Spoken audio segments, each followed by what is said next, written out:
You are standing at gate 22, and your flight left 11 minutes ago. Nobody ran to hold the door for you. Nobody called your name over the speaker. The screen just changed from boarding to departed, and that was the whole conversation. You look around for someone to blame, but there is no one. There's only a line of people behind you, checking their own phones, already forgetting your face. 6 years from now, you will miss a flight again. Different airport, different season. And this time, a woman in a blazer will meet you at the curb before you even reach security, and the plane will wait. Nobody will explain why. You will not ask. By then, you already understand the rule that nobody teaches you at gate 22. The plane does not wait for people. It waits for money. This is the story of how you cross that line, one departure at a time. At the bottom, you are the man with the boarding pass folded into fourths in his back pocket, standing in the queue for the transportation security line at 4 in the morning because the cheap fare leaves before sunrise. Your shoes are off. Your belt is off. A stranger's laptop bag hits your shoulder and nobody apologizes. You are herded, not guided. A voice tells you to remove liquids over 3.4 ounces, and you already knew that, and you still get pulled aside anyway because the system does not care what you know. It only cares what you are.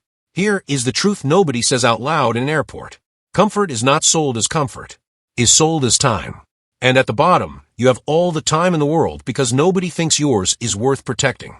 Your co-worker Ryan flies the same route every quarter for work, and every single time, he brags about the seat he almost upgraded to.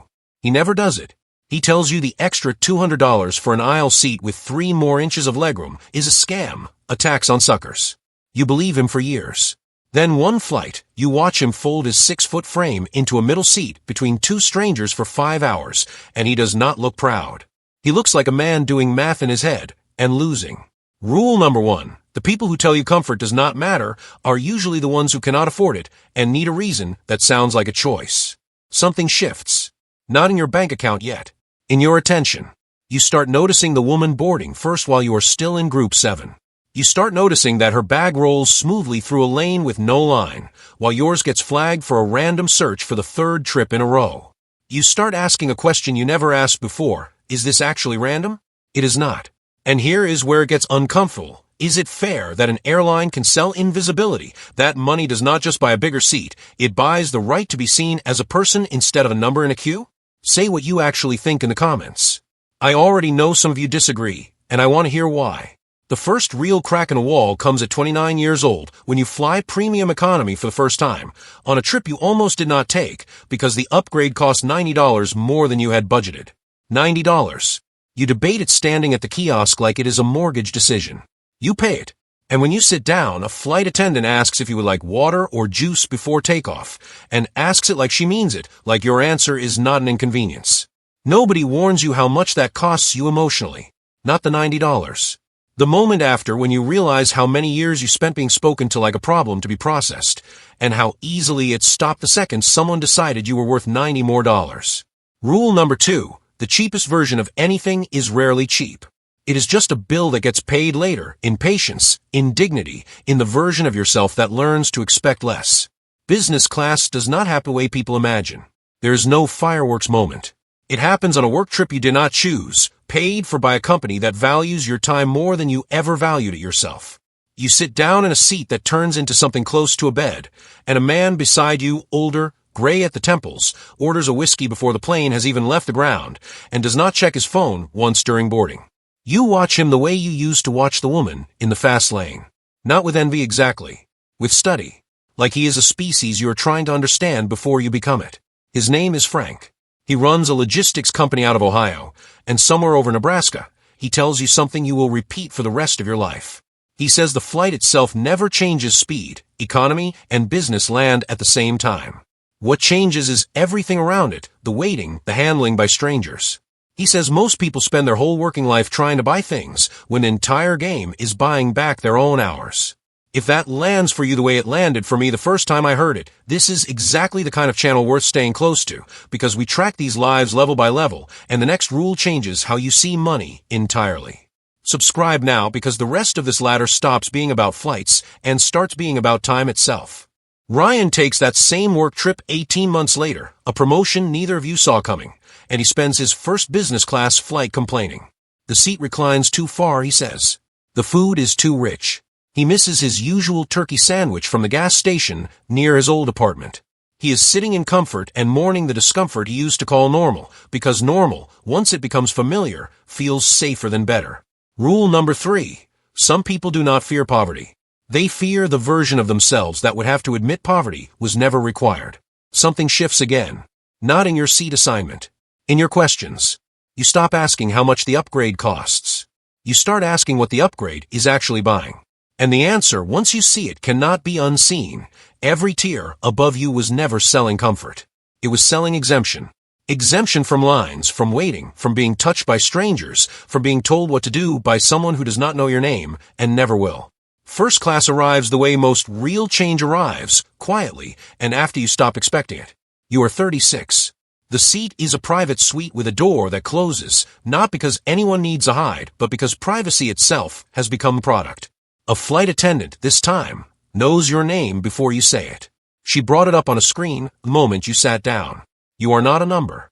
You are a name attached to a preference list, your usual drink, remembered from a flight 8 months ago. There is a woman across the aisle in her 60s wearing something simple and expensive in a way that only looks simple to people who have never priced it. She barely speaks. She reads. She sleeps. She is not performing well for anyone, and for the first time, you understand that the loudest displays of money always come from people a few rungs below, where they are trying to look like they stand. Rule number 4, the higher you climb, the quieter it gets. Silence, it turns out, is the most expensive sound in the world. But something else arrives with first class that nobody warns you about. Loneliness with a nicer chair is still loneliness. You call your brother from a lounge, and he asks what it is like up there, and you cannot explain it without sounding like you are bragging or apologizing. The distance between where you started and where you sit now has become a silence of its own, not hostile, just wide and getting wider every flight. Frank, the man from the Nebraska flight, becomes something like a mentor over the years. He tells you the private jet is not the finish line people think it is. Most people who reach it are not chasing luxury anymore. They are chasing the ability to disappear on command. No manifest, no security line where a stranger can film them, no gate agent who decides whether they made it on time. At 44, you step onto a jet that seats 8, and there is no gate, no line, no waiting area with bolted down chairs. There is a car that drove you directly to the aircraft. There is a pilot who waited for you, not the reverse. Nobody scans your bag while frowning at a screen. You think about Gate 22, the screen changing from boarding to departed, the stranger's laptop bag against your shoulder. It does not feel like a different life. It feels like the same life, measured on a different clock, one where the answer to "are we ready to go" is always yes, because you are the one who decides what ready means now. Ryan, somewhere in all of this, never crosses from business into anything higher. Not because he could not. Every time the door opened wider, he found a new reason the extra cost was not worth it, the same way he once called the aisle seat a scam. He still flies business twice a year, still complains about the seat, still tells anyone who will listen that none of this matters anyway. Rule number 5, the ceiling most people hit was never the price. It was the story they kept telling themselves about what they deserved to spend on their own comfort. The final rule is the quietest one, and it is the one Frank said to you over Nebraska that you did not understand until years later. He said the plane never speeds up. The flight time from New York to Los Angeles is the same whether you are folded into a middle seat or stretched out behind a closed door. What changes, level by level, dollar by dollar, is never the destination. It is what happens to you on the way there. You do not miss flights anymore. Not because you are more organized, not because you leave earlier. You do not miss them because the system no longer treats your arrival as optional. The plane waits. Somewhere between Gate 22 and this quiet cabin, you stopped being handled and started being expected. That is the whole ladder. Not comfort, not luxury, just the slow, expensive process of becoming someone the world decides is worth waiting for.